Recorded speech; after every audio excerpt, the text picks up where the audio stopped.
All right, I'm going to give a reasonable explanation of the whole situation. This is the driver's side window, the original driver's side window. It has not been replaced, and as you can see, there is a clear glass border all the way around, including up the side, etc. No adhesive or caulking is present in that gap. Now I'm going to go around to the other side where the passenger window is. This is the second window after the first replacement.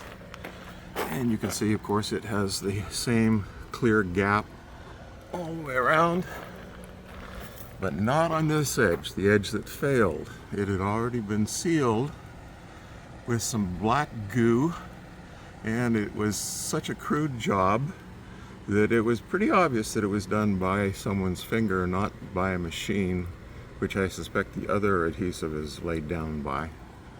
I mean, I don't know your process for manufacturing, and I don't know if this is going to be able to see it, but if I zoom in on that corner there, you can sort of see the handiwork. I did not touch this part where it had been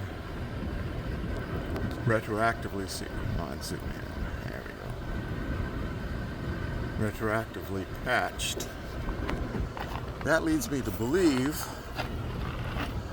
another thing was that if you also look at this window and follow it around, you'll see that the gap dimensions change.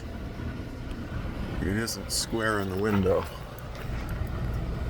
Get back to normal resolution. You can see that it doesn't match here.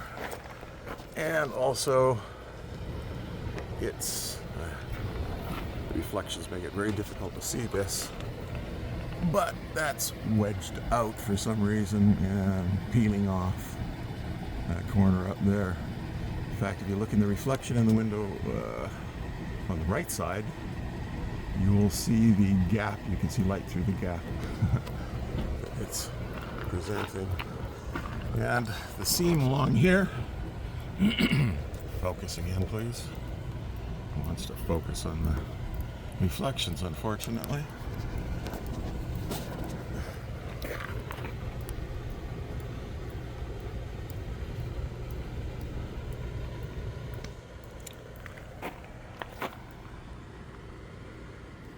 This gap all along here was, I believe, hand sealed.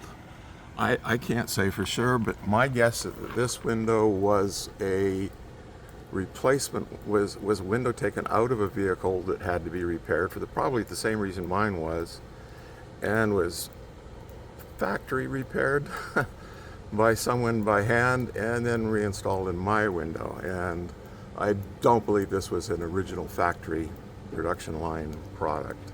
I could be wrong. I mean, I don't have any perfect evidence, obviously, but this may also explain why I did not take this back to Integra after we left their factory on July 3rd and immediately saw the same problem again. My frustration level at that point was pretty high, and I was thinking to myself, I will try and seal it the best I can and hope for the best, because taking it back, what am I going to get the third time? Just more headache. In any case, the warranty was about to expire, or I guess now it had expired by 1 day, and I decided, well, I should probably contact them, at least let them know there was an issue, and see what they're offering is a solution, if anything.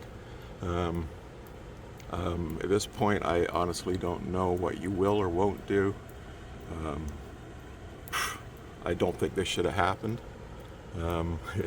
It took a lot of time out of my original vacation to drive to Indiana, have the repair done. Anyway, hopefully that explains where we're at.